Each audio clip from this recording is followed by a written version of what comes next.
welcome to the Great Detectives of Old Time Radio. From Boise, Idaho, this is your host, Adam Graham. If you have a comment, email it to me, box13@greatdetectives.net. Follow us on Twitter @Radio Detectives and become one of our friends on Facebook.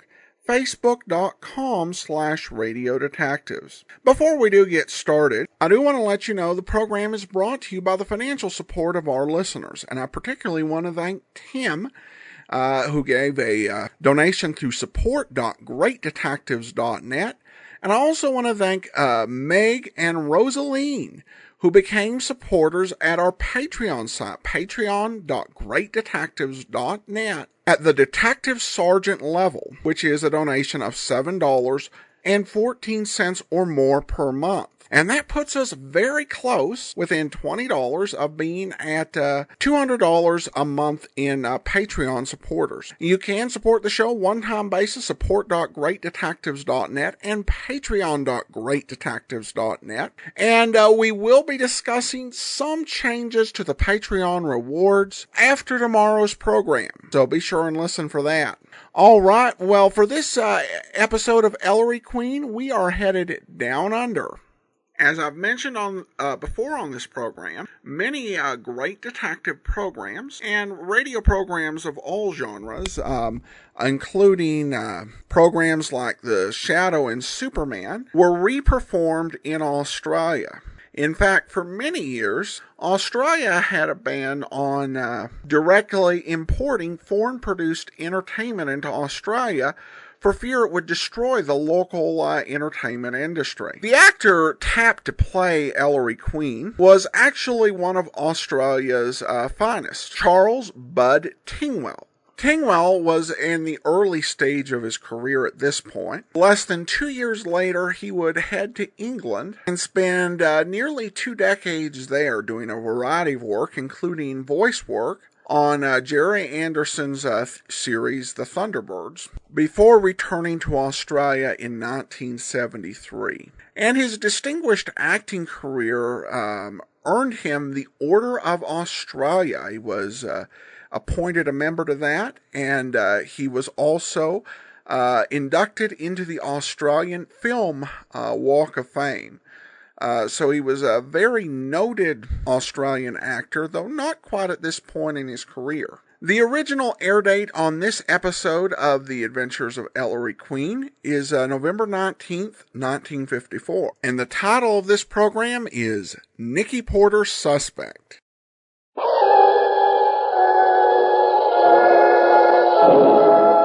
The Adventures of Ellery Queen.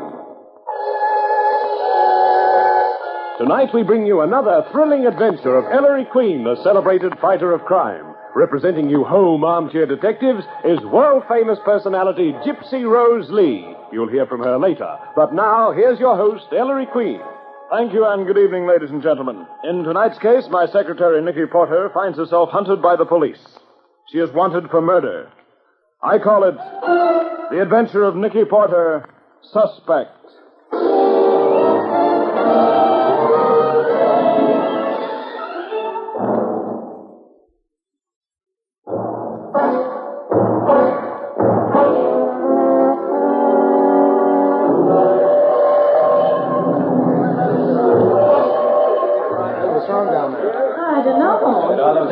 Excuse me. Would you mind letting me through? Now, here you... Oh, hello, Ellery. What's going on here to warrant the attention of Inspector Queen of the New York Police? No, just a thing. Thought you up pretty early, son. Early? I overslept. I was supposed to meet this train. Somebody you know coming in? Nikki Porter. She's been visiting her family, and now I've missed her. All the passengers are out. Not all, Ellery. Here, down here. To the train? Huh. What happened here, anyway? Oh, guy just down here with half his head blown off. It's in a compartment.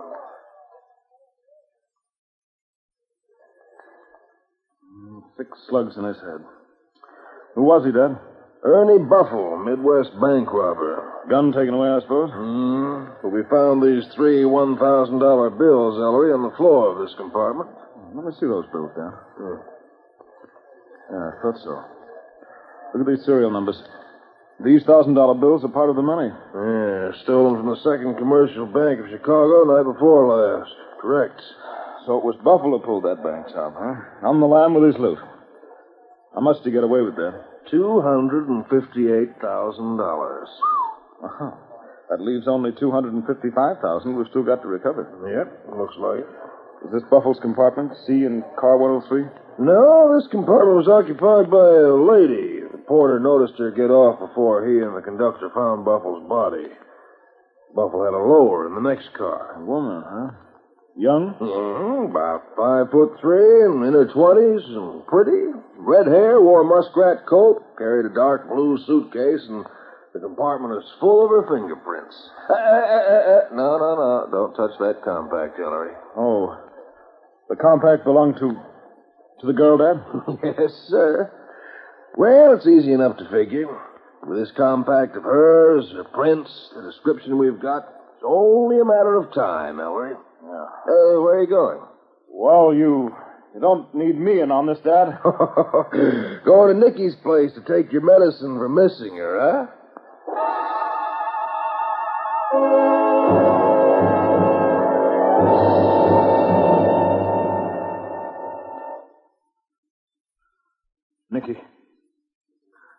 Nikki, wake up.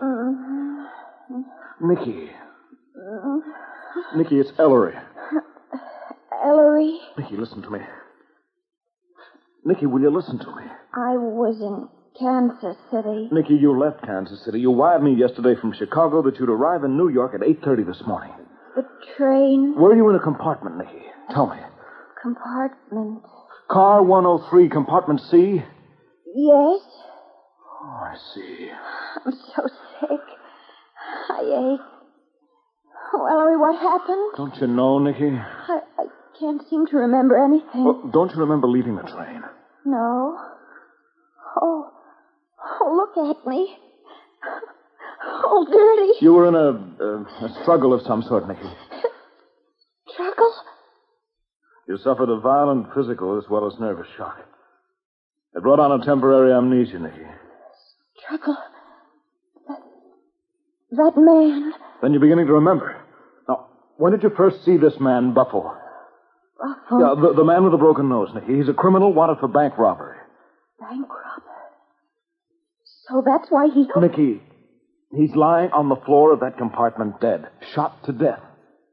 You left your compact there. Your fingerprints are all over the place. Nikki, you're in a jam, so talk, will you? I killed him. I killed him. Oh, Nikki, how did you kill him? Oh, Nikki, any minute now, Dad will realize that the compact, the prints, the description all add up to you. He may be on his way here now. Will you tell me what happened before he gets here? All right, Ellery. The train had stopped at 125th Street. Then it started again. I'd already packed my suitcase, and I was about to close it when my door opened, and... Is that the porter? I'll have my bag ready in a What do you want? Don't call for help and don't yell. Who's yelling? And don't shut that suitcase. Would you mind waving that gun elsewhere? Do what I say and you won't get hurt. See this package? Package? Put it in your suitcase. You're giving me something? Put it in your suitcase. Well, now what do I do? Write you a thank you note? Close it up. Close the back. Uh-huh. Now get this. In 5 minutes, we'll be in New York. You'll carry your suitcase off the train yourself. Don't give it to a red cap, understand? Walk up to the check room at the west end of the station and check the bag. I'll be right behind you. Suppose somebody I know is meeting the train. Ditch it. When you get the baggage check, go to the nearest cigar stand and buy a packet of cigarettes. Leave the check on the counter, careless, like you dropped it. Then go on about your business. And you'll pick it up. That's the idea, baby. Oh. Well, there's not very much I can do, is there? Smart gal. Why, we're in the tunnel. I'm actually shaking. Do you have a cigarette? Yeah, sure. It's Very kind of you to look through your pockets for one, because it gives me a chance to grab your gun. Why, you... You big... You... Okay. Make a sucker out of me, will you?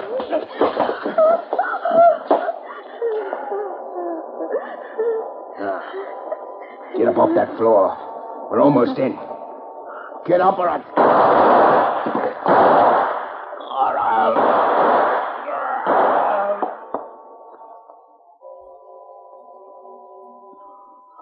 Yes.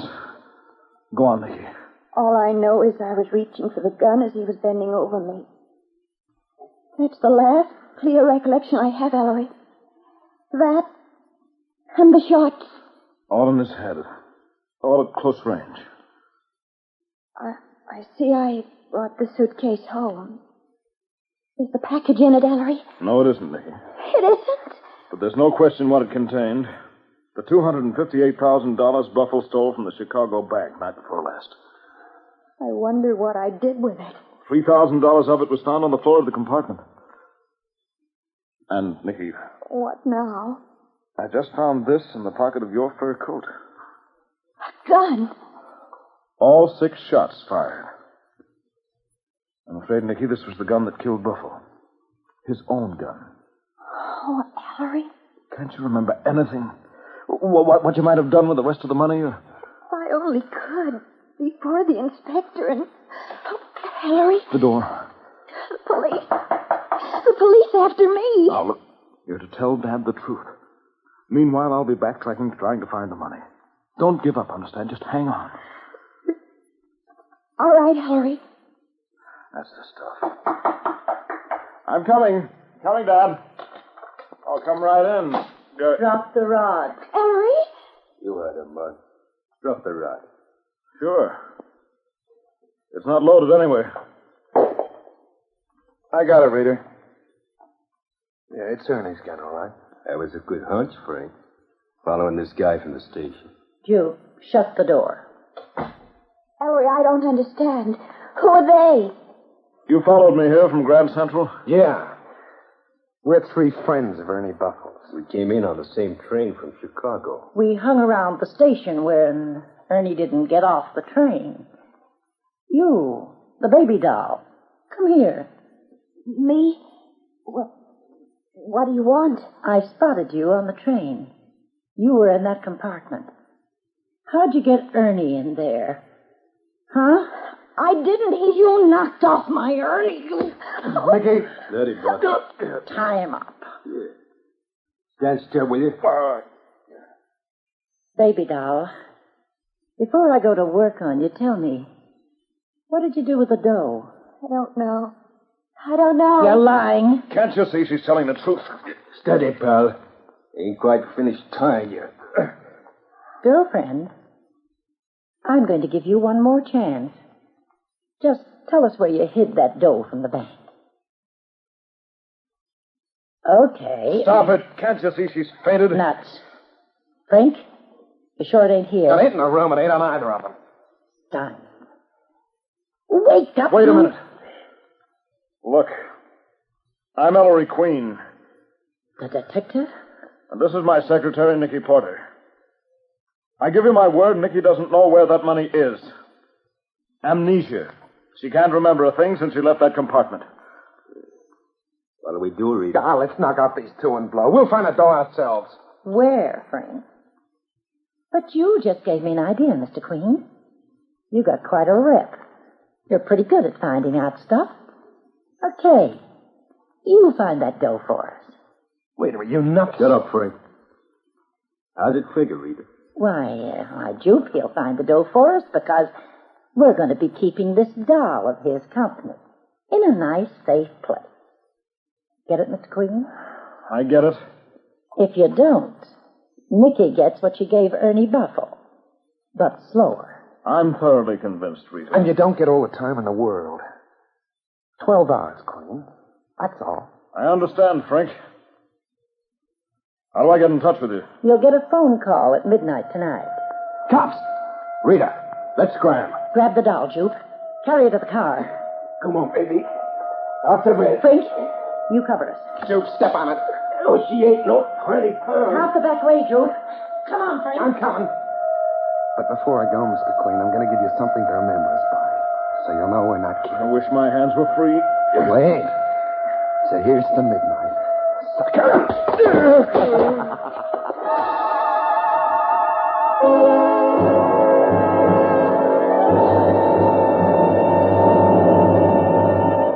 And there, ladies and gentlemen, you have the first part of our mystery. You'll hear more shortly.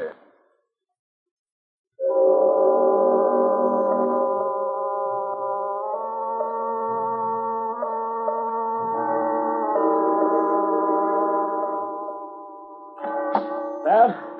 Have they phoned yet? It's midnight. No, son, no call yet. Thought I wouldn't get back in time. How's your head, Oh, son? never mind my head.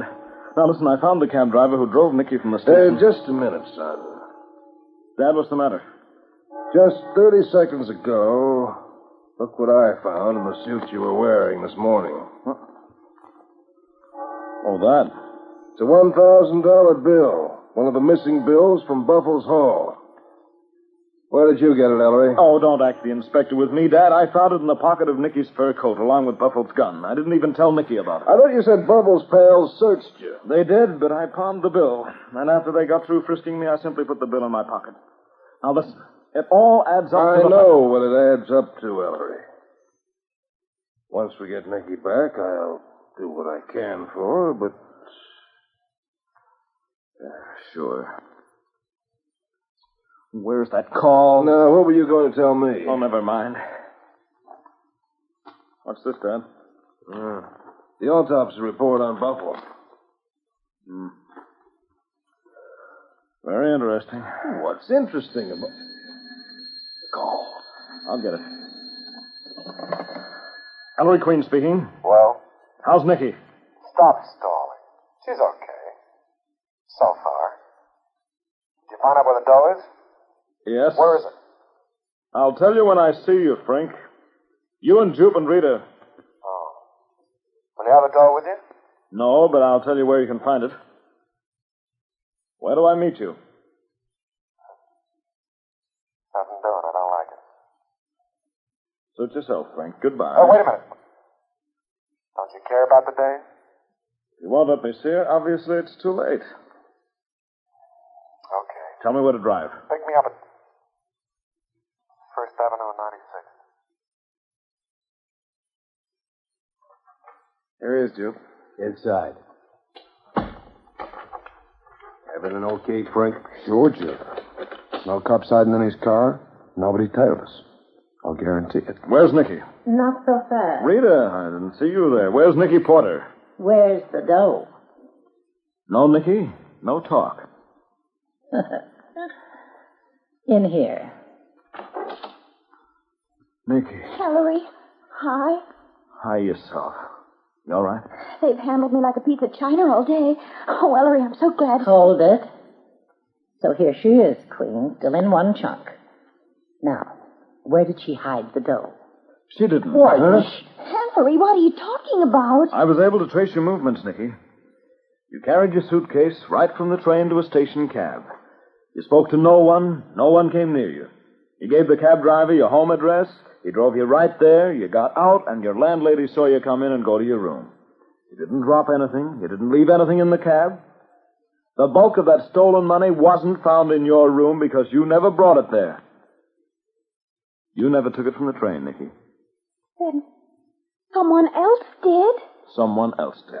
Malarkey. Next thing we know, you'll be telling us she didn't bump off Ernie Buffalo. She didn't. She didn't. I didn't, Ellery. No, Nikki. I just saw the autopsy report. I didn't kill him. At the time of the shots, you were on the floor, and Buffalo was coming at you, leaning over you. The autopsy report shows that all 6 bullets struck Buffalo's head at the top and at the back. Only someone higher than Buffalo could have fired those shots. Someone else that sneaked into the compartment? Yes, Rita. Now it's perfectly clear, isn't it? You were all in on that Chicago robbery with Buffalo. You all came in on the same train, Buffalo carrying the money. At the last moment, Buffalo decided to double-cross the rest of you. He got into Nikki's compartment and tried to get her to carry the money off the train for him so he could recover her suitcase later and have the whole haul for himself. Ernie double-crossed us. Yes, Rita. What's more, one of you was afraid of just that and followed Buffalo and stood outside Nikki's compartment and heard the whole thing.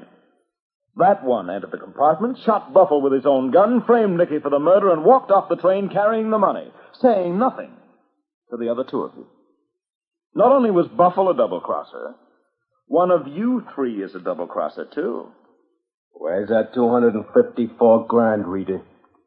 I didn't take it, Jupe. Oh, I wouldn't have killed Ernie. Not Ernie. Frank, don't put the finger on me, Jupe. You got nothing on me. Maybe you did it yourself. It's one of you two. I didn't sweat on that bank job to get cheated out of mine. Neither did I. Hold it. I'll put the finger on the one who killed Buffalo today and hid that money if the other two of you promise to let Nicky Porter and me walk out of here unharmed when I've done so. Sure. Okay. Promise. No, that's too easy. Suppose you all put your guns on the table first, as a guarantee of good faith. Then I've got as good a chance as any of you to grab, just in case you, forget your promise. Here's mine. Jupe? Okay. Come on, Frank. I got a cleared conscience. One of us is a cockeyed liar. Okay, Queen, talk. Who killed Ernie?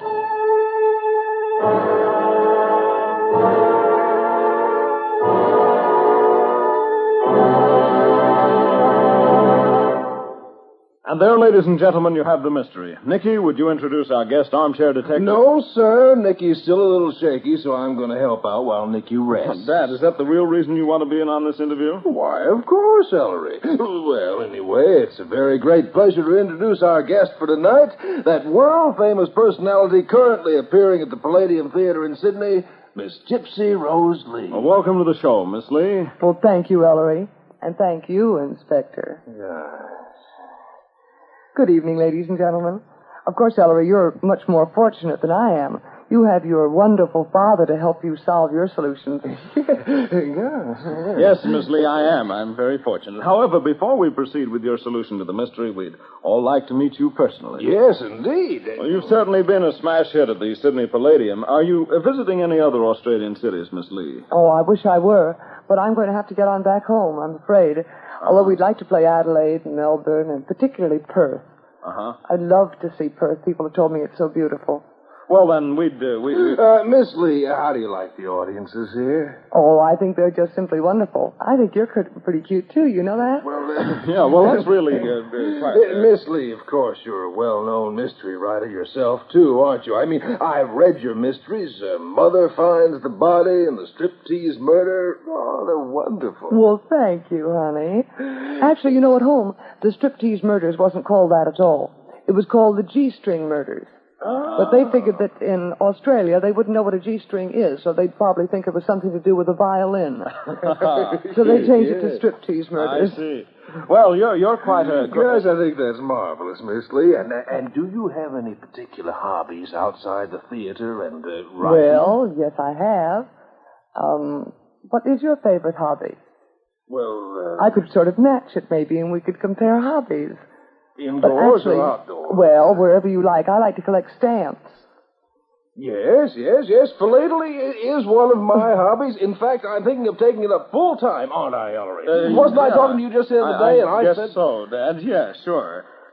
Now, thank you very much, Miss Lee, but I think it's about time we got to our problem. I'll do it, Ellery. All right. I'll do it. Okay. Now, Miss Lee, who killed Buffalo and hid the money? Oh, dear. I'm not really sure, you know. But I have a very sneaking hunch that Rita might have done it. Just on general principles, that is. I don't have any evidence against her, not even circumstantial evidence. But I don't like her personally. I see. And, of course, I do think that whoever got rid of Buffle was doing an awfully good deed anyway. Yes. Well, thank you, Miss Lee. And in just a moment, we'll learn if your solution is the correct one. I'm on your side, Miss Lee. If there's anything I can do, you can be sure that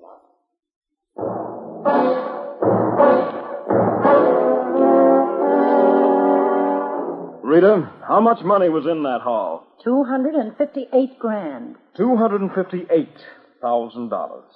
But Buffle's killer left some of that money to frame Nikki Porter, so he didn't get away with the whole amount. Duke, how much did the killer actually get away with? I just said a minute ago. $254,000. $254,000. Frank, is that right? Huh? No. It ought to be $255. The papers today said 3 $1,000 bills were left on the floor of the train. The papers were wrong, Frank, because the papers didn't know that the killer left an additional $1,000 bill in Nikki Porter's coat pocket where I found it. So that does make 4, and 4 from 258 is 254, as Jupe correctly stated. See, Frank? He sees, Jupe, but apparently you don't. Because only 3 people in the universe know that the exact amount in the killer's possession is $254,000, Jupe. I'm one of them. My father, Inspector Queen, is number 2, and he didn't know till 30 seconds before Frank's phone call to me tonight. And Buffle's killer is the 3rd. And how did you know, Jupe? Well, this dame of yours, Nikki, she spelled it today. Impossible, Jupe. Nikki herself didn't know. I never told her. No, Jupe, there's only one way you could have known. And that's if you planted that bill in Nikki's pocket. Don't move. Dirty double-crosser had another gun. Get to the other side of the room, all of you. I'm going to take these rods, I'm going to get that door, and I'm going to scram out of here. First one that comes after me gets... Don't move, Jupe. Go on, get him, man. Oh, come right in, Dad. Yeah, do you hear what he said, Ellery? He's going to get the door and scram out of here. That means he's hidden it in this house.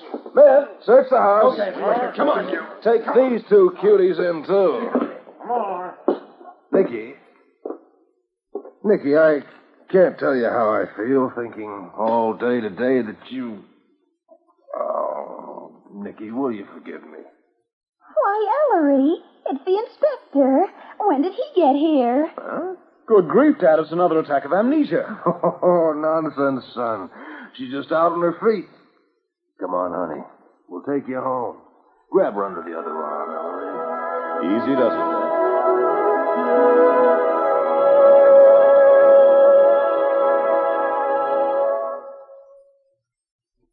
And there, ladies and gentlemen, you have the solution to our mystery. Thanks again, Gypsy Rose Lee, and thanks to the directors of the Palladium Theater, Sydney, who made it possible for you to come along and be our guest armchair detective this evening. Nikki? Never mind, Nikki, you rest, dear. Yes, Miss Lee, I'd also like you to accept this subscription to the Ellery Queen Mystery Magazine, which I'll send to wherever you may be. Oh, thank you, Inspector. Well, good night, Ellery. Good night, listeners. Come on, sweetie. Let's us go play with our stamps, shall we? Well, thank you, Gypsy Rose Lee. And now, all you home armchair detectives... Oh, Miss Lee. Dad, well, okay. Good night, everyone, until next week. The Adventures of Ellery Queen is a Grace Gibson radio production directed by John Saul.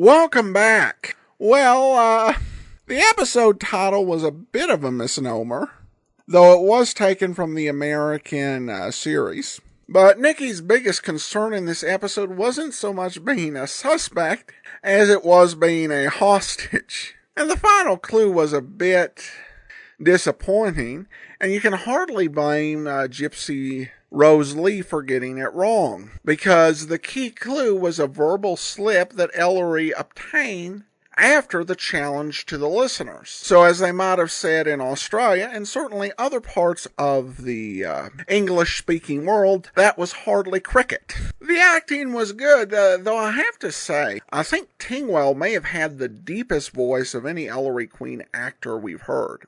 At any rate, I hope you've enjoyed this diversion into Australia, and we will return next Tuesday. And of course, next Monday, it's Michael Shane. In the meantime, send your comments to box13 at greatdetectives.net. Follow us on Twitter at Radio Detectives and become one of